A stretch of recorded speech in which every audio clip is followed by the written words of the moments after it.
Jupiter Running Girl here, coming to you from where else but sunny Jupiter, Florida. It's the Saturday of Memorial Day weekend, and you're probably wondering, why isn't she at the beach? Well, that's because it's 90 degrees and I just felt like running. Actually, I wanted to show you around one of my favorite running places. This is Jupiter Ridge Natural Area, and I discovered this place several years ago when I used to take my son to school at 7 o'clock in the morning, and I thought, why not find a place where I could run on my way home since it was so early and I didn't have to go to work till 8:30, 9 o'clock. So I scoured Google Maps looking for areas that might look like they had some trails or things like that, and I found this place, and I've been coming here ever since. All right, so the first thing that I want to show you is the fact that there aren't any restrooms here. So there is a porta potty, which is kind of, let's see, behind me. I'm in the parking area here, and I'm going to face the informational kiosk is over here, and we'll look at how you can get started on your run. Now, if you've never been here before, you might want to try this little trail that's right over here to the side, and I think this is called the Little Blue Heron Trail. Let me see here on the map.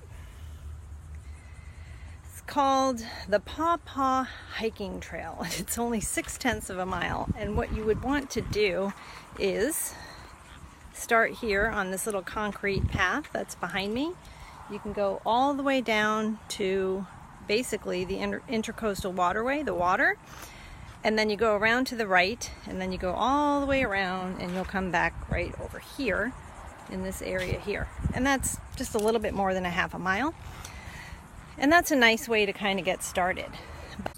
Now, one thing I'm going to suggest if you're running here and you're going to be doing that like starting now or anytime into the summer is that you bring like a microfiber cloth like this one with you. Just carry it in your hand or tuck it in your waistband, or one of these kind of cool towels, because it's 90 degrees out here right now, and it's I am anticipating sweating my you-know-what off. So I would highly suggest you have some kind of a absorbent cloth with you. You will be very happy that you brought it with you. Trust me. So when you come into the area, you're going to come in around here, you're going to park your car to the left, and then you're going to see over here an informational kiosk and a paved nature trail. This nature trail turns into a boardwalk, which I'll be able to show you if I walk over here. And then that boardwalk takes you to the Intercoastal Waterway. And then when you get to the end of that, there'll be a little observation platform. You can turn right and you can complete the entire Paw Paw Trail. That's about 0.6 of a mile around. But I'm going to take you over here. So this is where the actual trail starts. If you want to do the larger trail, which is about 2 miles around, I think this one's called the Scrub Lizard Trail. You have to go over here, but this is how you get into the main trail. Now, if I'm lucky, there won't be any sandburrs, but I think we might be entering the season. So I may wind up with a whole bunch of prickly things on my shoes, but we'll see what happens. So over here is where you start. You can see the trail is marked with the little post and the yellow circle. And then I'm going to go all the way around, and I'm going to wind up coming back over here. So what I'll do is I'll get started on my run, and then I will show you some highlights along the way.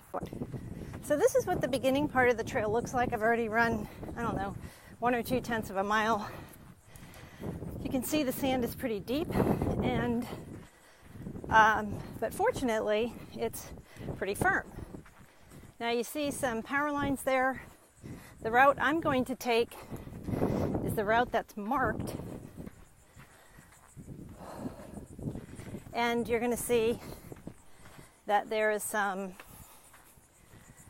there's like a dirt road, kind of a gravelly dirt road that goes under the power lines. I'm going to go straight across, and then I'm going to enter some pretty sandy stuff with lots of hills. So I'll show you what that looks like when I get up there.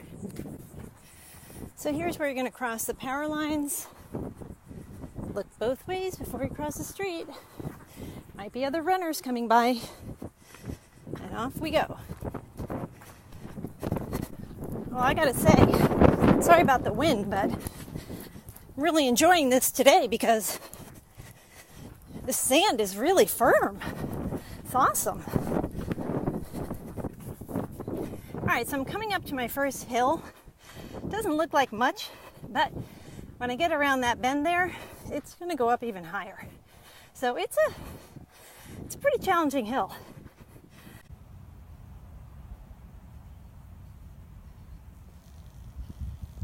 There, I made it up the hill. Now I'm really looking forward to this downhill. Doesn't look like much, but it's going to save me. It's going to save me in the long run. No pun intended. Okay, now I've just gone up and down a second smaller hill. You can see the trail still marked. And then I'm coming up on another hill up here. And right on the other side, we're going to see where two major trails cross. So it's kind of like an intersection of the main trails. But I'm going to keep going straight and follow the trail markings. Okay, there's one more hill before I get to the big intersection. So you can see this one's kind of steep, but it's not the steepest one here. I'll show you that one a little bit later. Okay, so I'm at the intersection point, and it is actually exactly 1 mile from where I started. So that's easy. So you over here and to the right, you can take this and you can head back. It makes a nice little loop. Yeah. Now this is a really steep hill. Now when we got to the power lines, we could have made a left and gone around the exterior of the park and come back up here.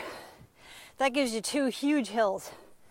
One that goes parallel to US 1 as soon as you turn off the gravel road, and then the other one is this one coming back up. It's pretty steep, it's pretty long, and it's pretty challenging. But I'm going to go ahead and keep going straight here, and I'm going to work my way now towards the Intercoastal and Ski Beach. Okay, now I've gone about a third of a mile more, so I'm at 1.33, and I've just gone under the power lines because the trail actually makes a 180 and it circles back around. So I just went back under the power lines, and I'm actually on a part of the trail that is directly parallel with the Intercoastal waterway. So I'll show you the water when I get up here a little bit. All right, so I've made it to what's called Ski Beach. There is an informational kiosk over here. I'm going to head now here down this little trail, and you'll see that I'm right across from Admiral's Cove, and I'm on this really nice little beach. It's really quite beautiful here. Now, you actually have a choice, but I'm going to stay on the marked trail and head back. All right, so you can see the tree in the distance with the osprey. I think they're still there because I can see them in it. You would be coming around from the other side if you stayed on that other trail. And the trail literally runs right next to the tree. So you get a really good look at them. And as you can see, this one here is pretty sandy. And you can hear them. It's pretty challenging, but if you stay in the middle, it's actually not too bad. Okay. Now I'm about 1.75 miles in, and I just want to show you that if you had turned right at that intersection that I showed you, the four-way intersection, turned right, you would have come down here, and this is where it would have intersected with this trail. So we're almost home. All right, now I'm getting to the end of the sandy part of the trail. You can can see in the distance there, it intersects with the paved nature trail. And to get back, I can go straight, oh, hi Benny, go right alongside the paved trail and wind up by the parking lot that I showed you. Or I can take the nature trail in, which is what I think I'll do. So you see, you really can't get lost here. It's a really beautiful place. And when I get back to the beginning, it will probably be just about 2 miles. So let's take a look at this nature trail up here, and I'll see you at the end.